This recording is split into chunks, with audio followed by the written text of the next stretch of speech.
Wife Louise went to the local pharmacy yesterday to get her COVID shot because COVID is climbing in all 50 states right now. She was turned away because there's no current COVID vaccine available anywhere in America.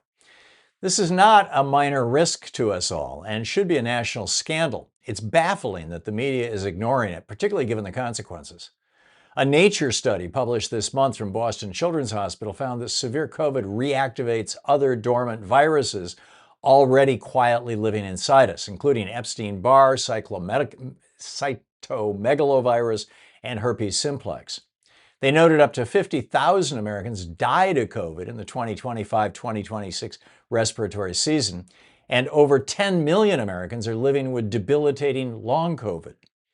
An earlier Nature paper out of the University of Colorado found that COVID infections can wake up dormant cancer cells sleeping in the lungs, roughly doubling the probability that lung cancer survivors will die of that cancer. They also pointed out that because the vaccine reduces the severity of the COVID inflammatory response, it also reduces the chances of lung cancers popping up after people catch the disease. So the shot she was trying to get wasn't because she didn't want to spend a week in bed with a sore throat and a fever, although that's good enough. There are deadly real-life consequences to letting your vaccination and the immunity it confers slide. The lack of a vaccine and the muttering of our pharmacist about the feds led us on a search for reasons why there's no vaccine anywhere in America right now, while other countries are happily vaccinating their people as you read these words. Turns out it's mostly Bob Kennedy's responsibility. Manufacturers stopped making last year's formula long ago, and the new formula for the 26-27 season that includes the new and truly awful XFG strain was approved by the FDA back in May. Last year, we got the new fall vaccine on August 27th, but that agency still hasn't granted final approval to the new vaccine, so nothing's shipping and won't until late September or October. And it's not like this couldn't have been predicted. Every year since the pandemic, we've seen a late summer wave as people travel and kids go back to school. The wave this year is particularly bad, most likely because so many people haven't gotten their boosters, and so their immunity has waned. Why the delay?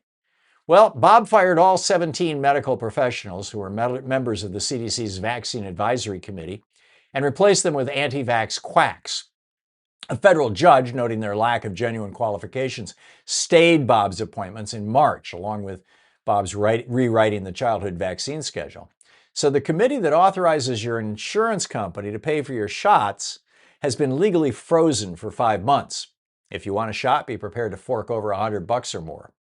Bob also canceled 22 mRNA vaccine research projects worth close to $500 million. This same year that a breakthrough was announced with the development of an mRNA vaccine that knocks out the deadly skin cancer melanoma. These new mRNA vaccines are safe and effective and offer dramatic promise for fighting everything from regular diseases to cancers of all types. Because they're made in a lab instead of grown in eggs like the conventional flu and many other vaccines, they can be quickly and inexpensively mass-produced, something that's particularly useful for rapidly mutating viruses like Ebola or COVID or the flu. And just 2 weeks ago, with Bob standing next to him, Trump signed an executive order cutting recommended childhood immunizations from 17 down to 11, ordered the MMR shot split into 3 separate injections. There's no scientific basis for this whatsoever, and you can't buy them as separate shots. And ordered the Todd Blanche's Justice Department to start suing states that don't hand out religious and other exemptions to childhood vaccines to pretty much any parent who wants one. The result of this and Kennedy's trash-talking vaccines for years is quickly becoming evident. Americans are dying. 2 unvaccinated people died of measles in Lancaster County, Pennsylvania this week. They're the first measles death in the U.S. this year and the first in that state in 35 years. Why Lancaster County and why now? Well, 5 years ago on July 31st, 2021, when he held no federal office, Bob Kennedy showed up at the Lancaster County Farming Fair and spoke to a crowd of around 1,500 people. He told them a joke about measles, saying when he got it as a kid, it let him stay home and watch TV all week with his brothers and sisters.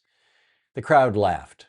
He then told them the treatment for measles was chicken soup and vitamin A and warned that the feds were coming to vaccinate the local Amish community because, quote, they cannot stand the fact that you are healthy. Well, they're not laughing now. They're dying. Paul Offit has written about that speech at length, and he noted that Bob had been to Samoa, where he warned people not to get vaccinated. As a result, Offit notes, 83 people died, most of them children. Measles vaccine coverage among kids in Lancaster County has fallen since 2017 from 95.5% down to 87.6%. Because measles is the single most contagious disease known to humanity, it can linger in the air for several hours and infects 9 out of 10 unvaccinated people who walk through that cloud and take a breath. A community really needs to maintain around a 95% vaccination rate to avoid big outbreaks. After yesterday's 2 measles deaths, Bob called Governor Josh Shapiro to offer federal help, and Shapiro turned him down, telling reporters, quote, "I was very blunt with him, and I made very clear that his actions and the rhetoric that's coming from this administration are having a negative impact on communities across America, particularly right here in Pennsylvania. There's real-life consequences to spreading misinformation." End of quote. Nationally, we've seen over 2,700 cases this year so far, the worst year for measles since '91. And we're about to lose the measles elimination status we earned in 2000.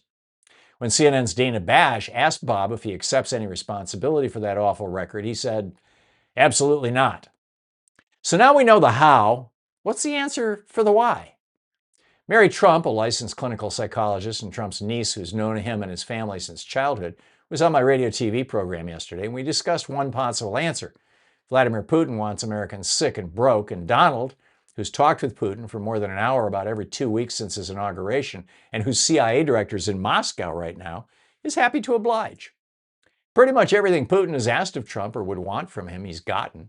Cut off weaponry to Ukraine, reduce American troop strength in Germany, block NATO membership for Ukraine, trying to recognize parts of Ukraine as Russian territory, ordering state and treasury to give sanctions relief to Russian oligarchs, letting the Nuclear START Treaty expire, disbanding the FBI's Foreign Influence Task Force, closing the State Department's RFIMI office that mapped Russian disinformation efforts targeting Americans, gutting CISA's election security teams, including the Election Security Resilient Team and regional advisors, and much more.